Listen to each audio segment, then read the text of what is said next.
What if I told you that one of the most quoted phrases in homeopathy is also one of the most misunderstood one? Thousands of students memorize this phrase. Very few stop to ask, are we even saying it correctly? A single Latin letter has sparked confusion for over a century now.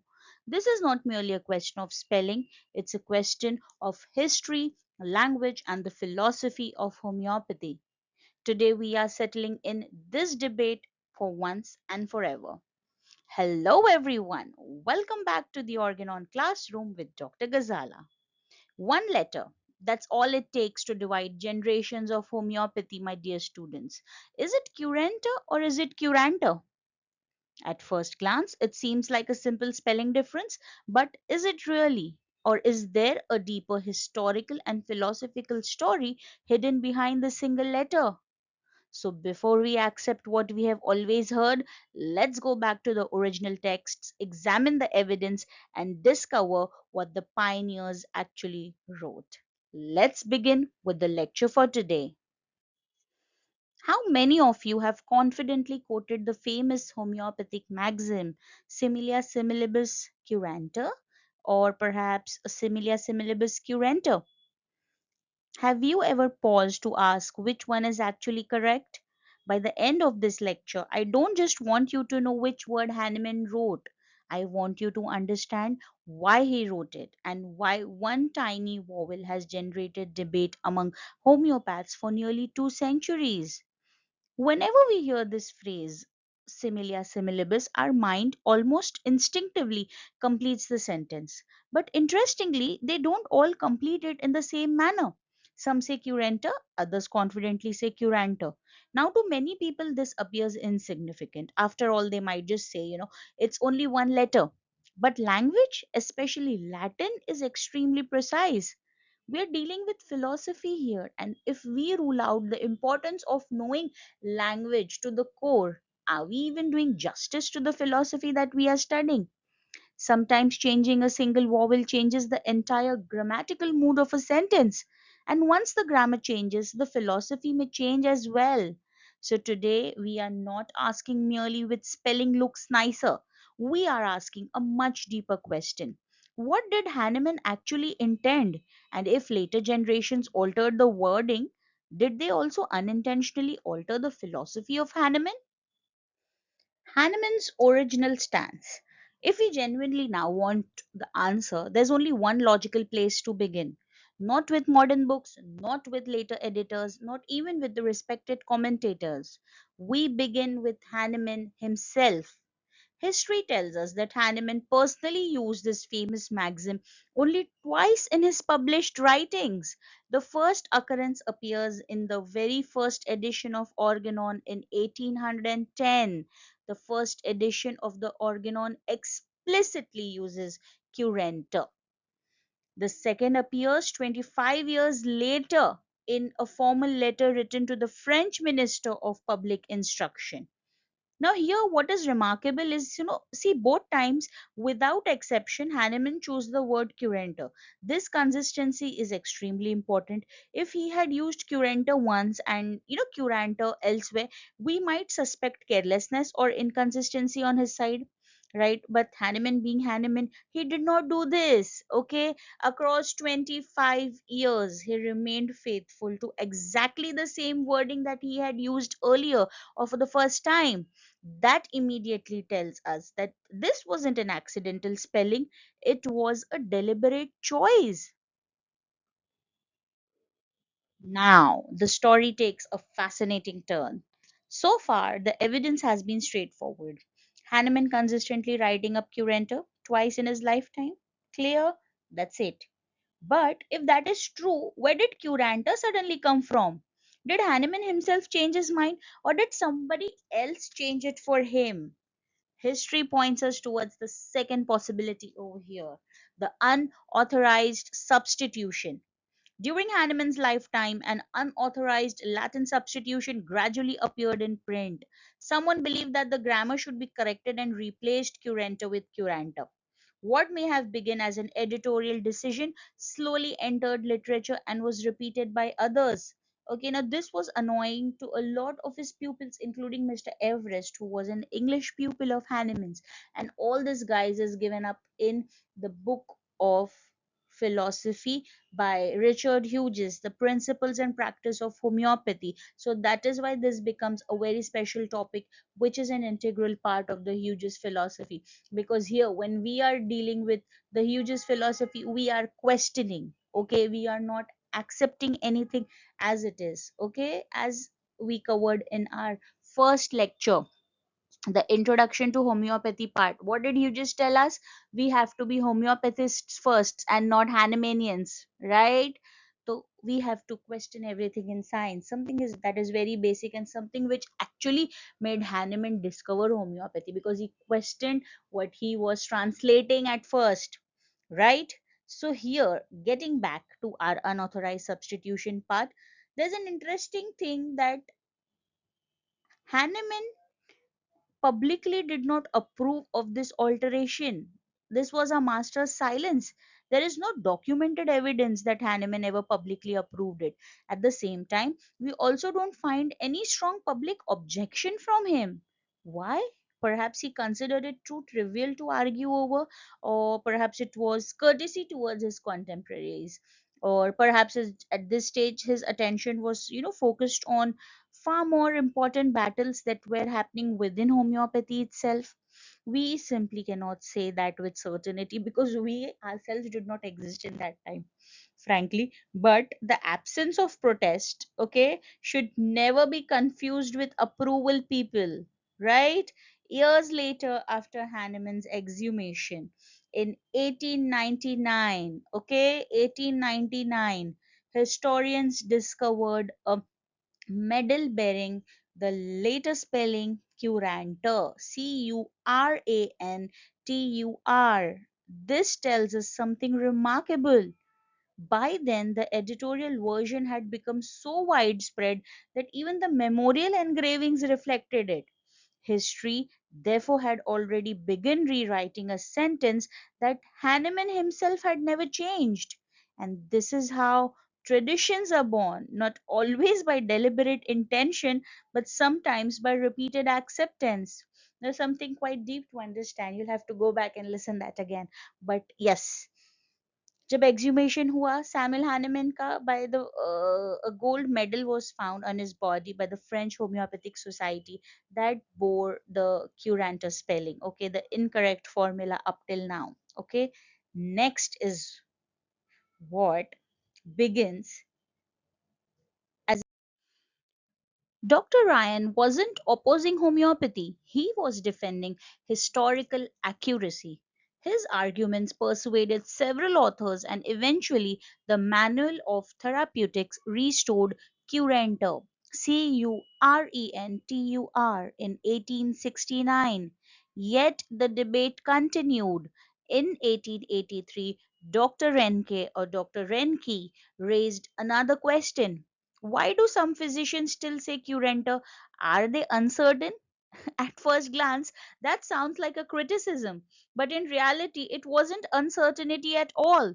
It was grammar. The debate had quietly shifted from history to language and finally to philosophy. And that's exactly where we are heading next. This is perhaps the most important slide of today's lecture. If we truly want to understand the debate, we must spend just a few minutes understanding Latin. Okay, philosophy is nothing without language, guys. Okay, but don't worry, you don't need to become a Latin scholar today. You only need to understand one simple principle.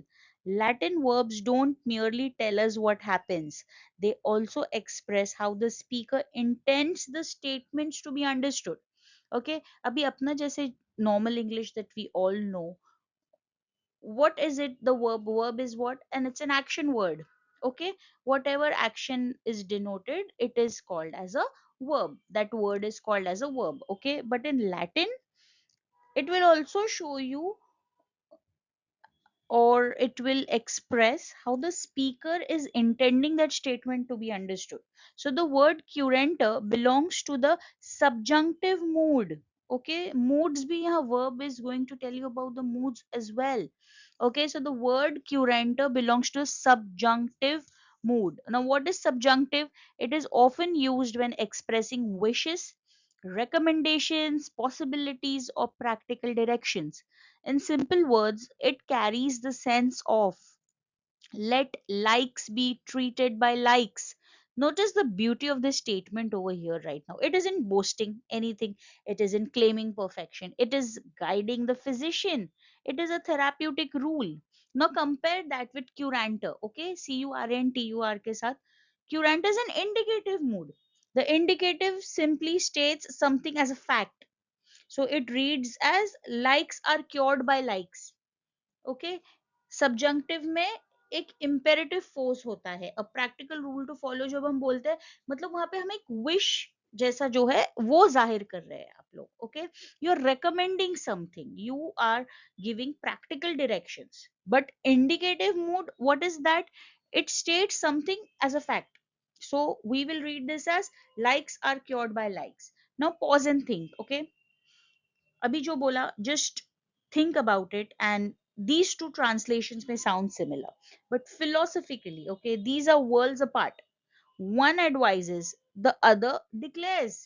Curantor advise आपको कर रहा है, Curantor declare कर रहा है. Curantor is practical, Curantor is absolute. And suddenly one small vowel becomes one large philosophical distinction.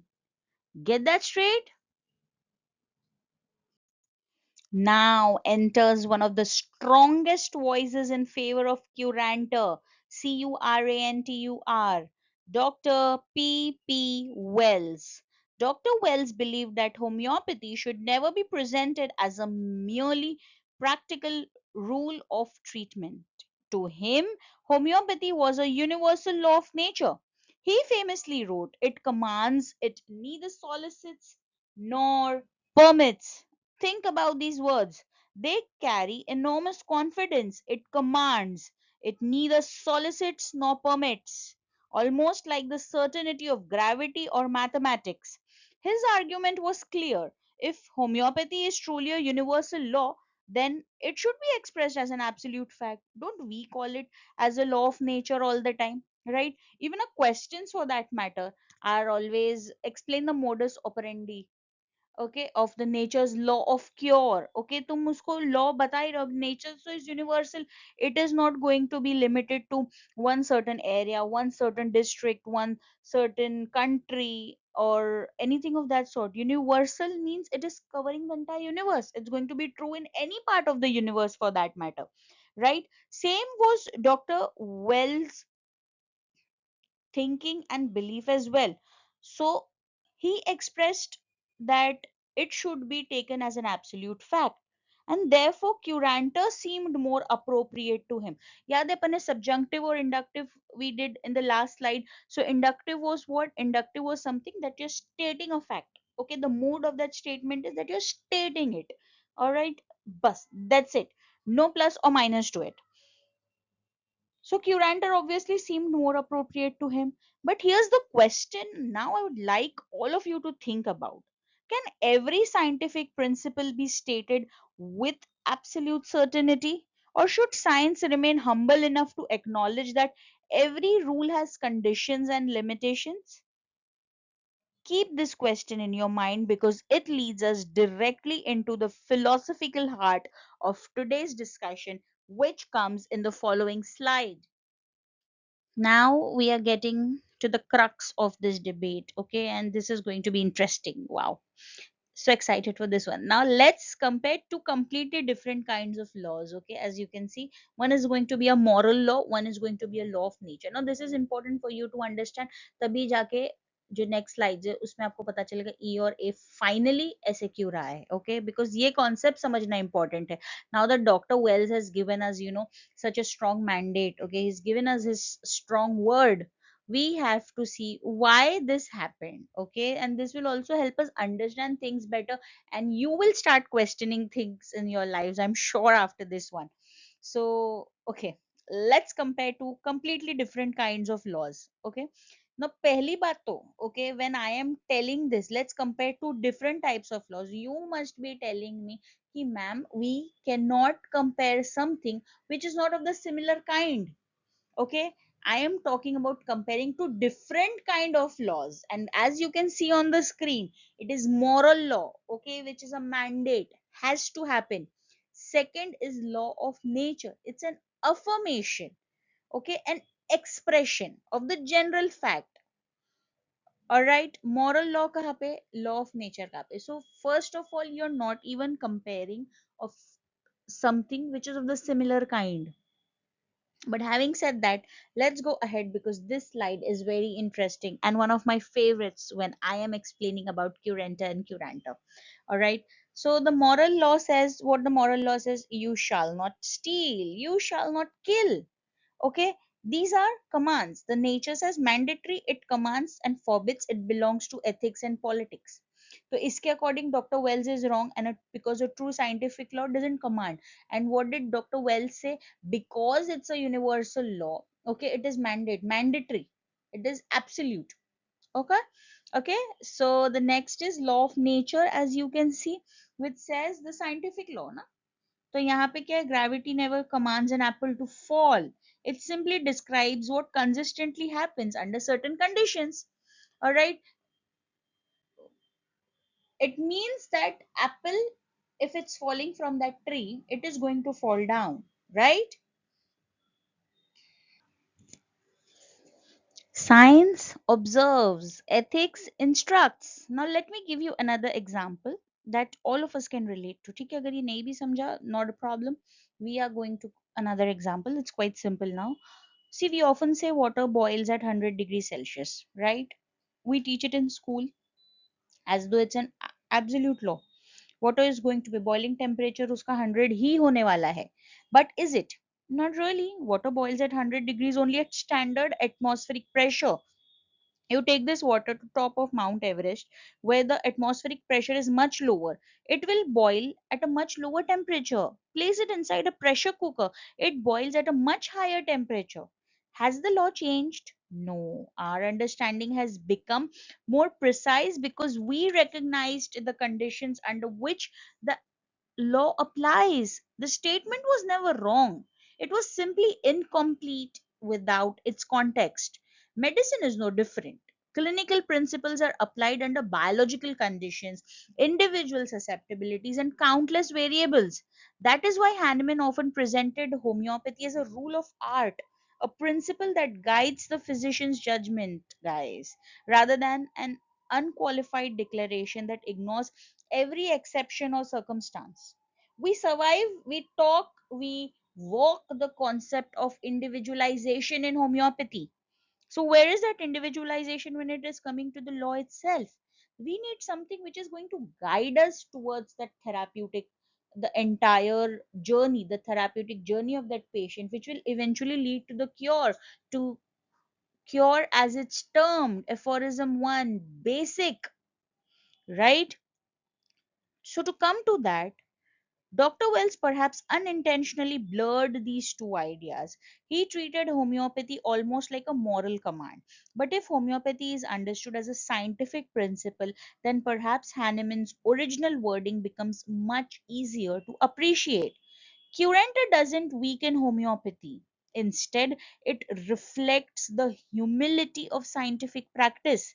It reminds us that medicine is both a science and an art, guided by principles, but always applied with careful observation, individualization, and clinical judgment.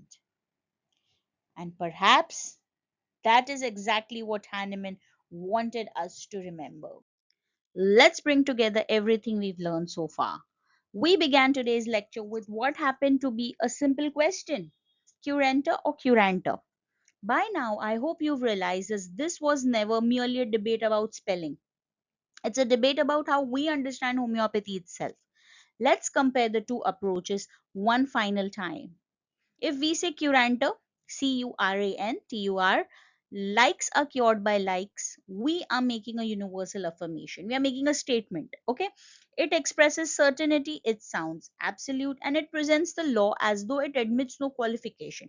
Matlab, you need a lot number of observations to prove how definite that is going to be. On the other hand, if you take curantur, Curentur. Let likes be treated by likes. It's a rule of art. It guides the physician's actions. It tells us how to approach the treatment, not that every outcome is guaranteed. Now ask yourself a simple question, guys, over here. As clinicians, do we actually take up curanter or curanter? What do we actually do? Do we proclaim certainty or do we individualize the cases that come to us? We observe, we analyze, and we study the patient before us. It's not the disease that we are dealing with, it's the person in the disease state that we are dealing with. We select the simillimum as carefully as possible.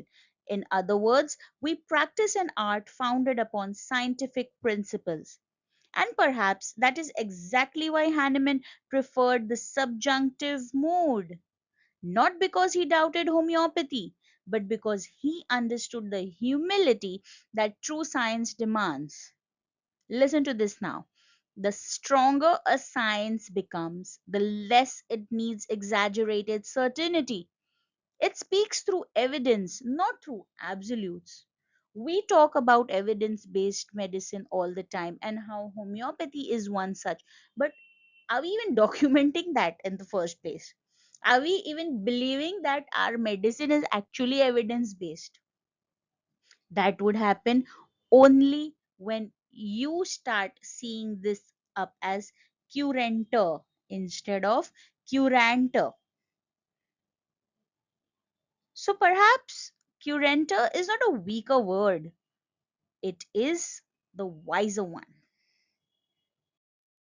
History has one final piece of evidence to offer to us.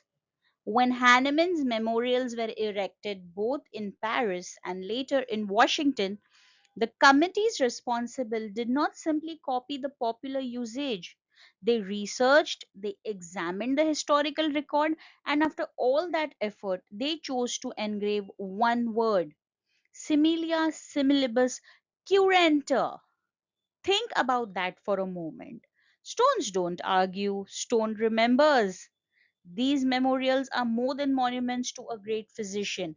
They are monuments to historical loyalty, a silent reminder that if we wish to honor Hahnemann, we should first understand what he actually wrote, not merely what later generations repeated. History quite literally has preserved his choice in stone. I would like to leave you with one thought. The greatness of Hahnemann did not lie only in discovering the law of similars. It also lay in the precision with which he chose his words. One letter, one vowel has taken us through over 2 centuries of history, scholarship, language, and philosophy. And perhaps that teaches us something even more valuable. In homeopathy, words matter because words reflect ideas, ideas shapes principles, and principles ultimately guide clinical practice. If today's discussion has encouraged you enough to look beyond memorization and return to the original sources with a more questioning mind, then this lecture has achieved its purpose. Thank you for joining me in this journey. If you found this lecture valuable, do share it with your fellow students and practitioners and subscribe to the Organon Classroom with Dr. Ghazala for more evidence based explorations into the foundation of classical homeopathy. Until our next lecture, keep reading the originals, keep asking questions, and never stop learning. Thank you so much.